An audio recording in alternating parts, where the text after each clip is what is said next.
Let's take a look at money matters. Markets are grappling with the possibility of another U.S. interest rate hike while awaiting comments by U.S. Federal Reserve Chair Jerome Powell later in the day.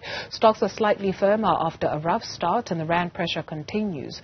Viv Govender is the portfolio manager at Brand Swiss and he joins us now to dissect these and other business news. Viv, thank you very much for your time this afternoon. The rand is still faltering against the U.S. dollar, trading close to that 18 rand 50 level. Will the U.S. Fed Chair's comments further dampen its trajectory?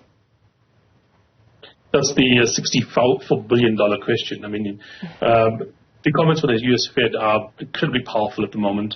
We've seen markets rally dramatically. I mean, we saw, for instance, in the last sort of statements they gave out here, giving the market some hope of, pausing and perhaps reversing some of the rate cuts, sort of anticipated. And we saw some tech stocks rally 20+% in a couple of days based on that. It will affect it. Whether or not it's going to be a case of making the rand weaker or stronger, we don't know yet.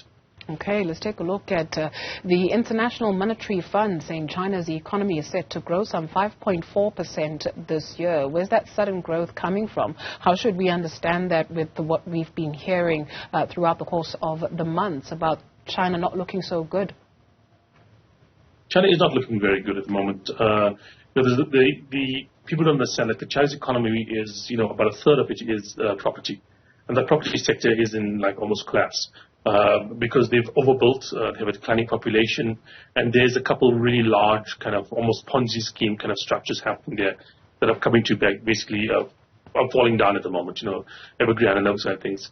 But I do think that, the amount of money they're putting into the system, the $1 trillion+ worth of stimulus to the system, can give them a short-term sugar rush, a short-term boost up in their economy. I want to get to 5+%, maybe, even to overcome that situation with the property sector. But it's not a long-term solution. They've got to restructure the economy dramatically, really do something about the property sector, get a better social, strange enough, it's a communist country. Their welfare net is not very good. Viv, I think we're losing you. You were on the welfare debt. Yeah, we can hear you now. You were talking about their welfare debt? The welfare nets, yeah. So basically retirement, if you're a citizen of China, is in your own hands. And because you've had that one-child policy and other issues, you don't have your children to take care of you. And so people have been basically just buying property as a hope of that being their retirement policy in inverted commas. Something like 70% of their household wealth is in property. Like 2/3 of their household wealth is in property. So that's basically how people are saving for retirement. That's not sustainable. How should we understand that with their population? Is there not enough people to sort of make it work? No, and in fact, China is not even the largest population in the world anymore. It's now India. And they've had a declining population for longer than we had thought. When they had a one-child policy in China, which turns out to be one of the worst decisions ever made by any country anywhere, the one-child policy, because basically what's happening is China doesn't have enough children to replace their working age population. The working age population peaked a decade ago. 2013, 2014 is when they had the highest number of working age people. Now it's lower. And it's going to be lower for the rest of our lives. It continually falling, not just lower, continually falling. There is huge elderly population that, have to be taken care of. And so, this is not a stable system. We have not seen a system like this where they have this many old people in such a poor country. There's places like Japan that are rich, that have lots of money, that are basically able to support this big population of elderly people. But China is still a poor country. It's not anywhere near as rich as a European country or Japan or the US or something like that there. But now they have the kind of populations that are more reminiscent of what you see in Italy and Japan than you would find in a normal emerging market country. That is a combination of decisions made over how many years? Because how do we understand that with what some public figures in South Africa will say that, well, take a look at how China managed to grow. Take a look at how China managed to get itself out of the doldrums. We could learn something from China. Are they referring to the China of old? Yeah, I think that they are referring to the China of old. What we're about to see is a Chinese economy over the next, 20, 30 years that's going to basically have trouble maintaining its place in the world, because, like I said, they've got to the point now where the old system of cheap labor and so on doesn't work because the labor is decreasing, where they're going to have huge issues trying to take care of a very old population. You're talking about, welfare payments, supporting the elderly, that kind of stuff. And at the same time, China basically got to where it is because, to a certain extent, it was so badly run before. I mean, people forget, in the 1950s, start of the 1960s, they had the worst famine in human history because they were run so badly. And all they had to do was take away some of that kind of impedance, and they kind of grew from there. And they've grown, but they've not grown to a point at which they are rich. They are not as wealthy as a place, for instance, like, either UK or France or Germany, for instance, or Japan or Singapore or Taiwan. They are rich for an emerging market country, but they're not a first world country. And, to take that next step like Japan did or like, Taiwan did, I don't think that the system the Chinese have in place would work for that. Let's take a look at the Public Investment Corporation. It has agreed to roll over some 4.4 billion rand of Transnet's debt for repayment, some grace where Transnet is concerned. What happens if they are still not able to pay? Look, I mean, you can say Transnet, you can say SAA.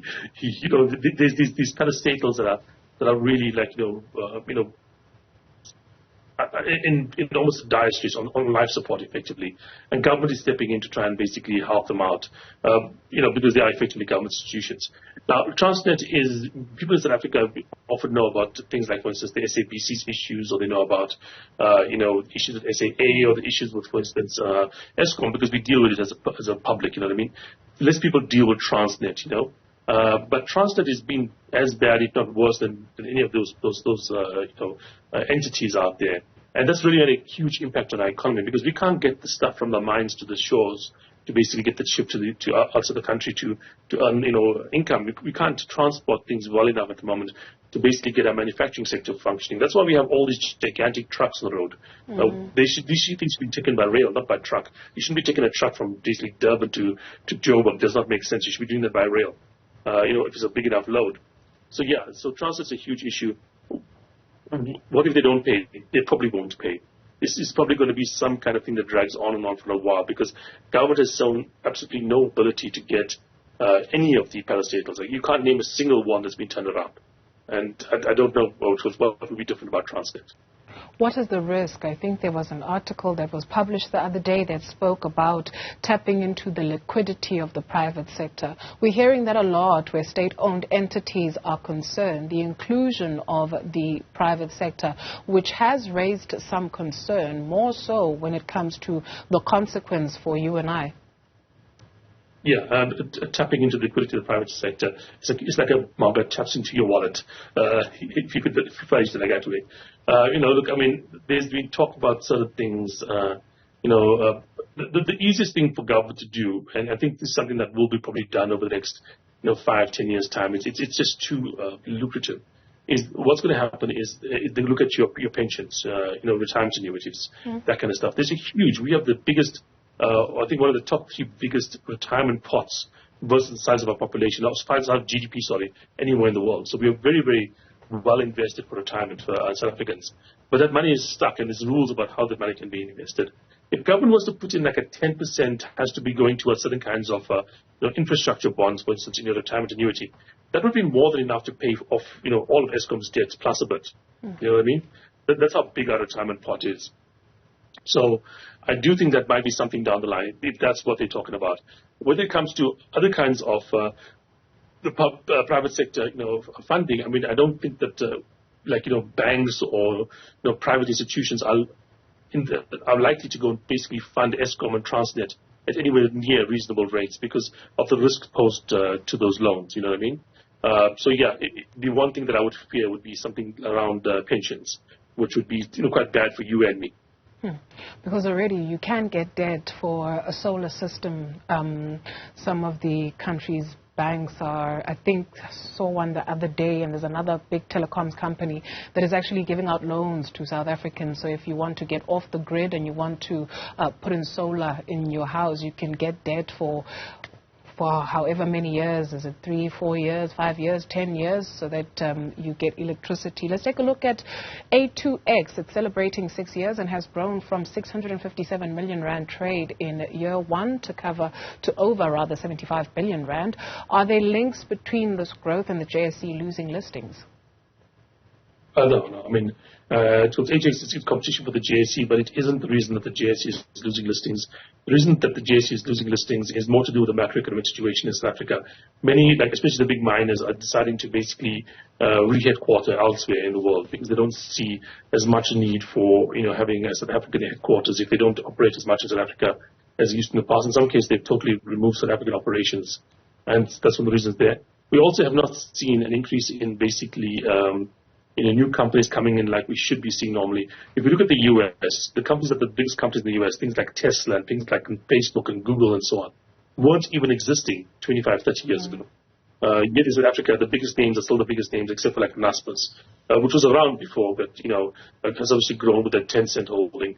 But Anglos and Bulletins and that was the banks. These were around 30, 40 years ago, and people know about them. Because of the long history, there's no replacement. There's no new things coming up the chain that should be like being the new big players out there. So yeah, that has more to do with why the JSE is losing listings than I think competition from a competitor, which was Exchange. PwC is set to slash as many as 600 jobs in the United Kingdom. What's going on there? Yeah, look, I mean, there's a lot of stuff happening in the white-collar sector at the moment. I do think that Viv, we're losing you again? In the telecom sector, also in the white-collar sector, the back office sector, whatever you call it here, consulting and so on, is really in flux. I think you're going to be seeing a very different atmosphere, different environment in the next, I would think, a couple of decades or so, with the stuff like AI coming through, really changing how that particular part of the economy works. Viv Govender, thank you very much for your contribution this afternoon. Viv Govender is Rand Swiss Portfolio Manager.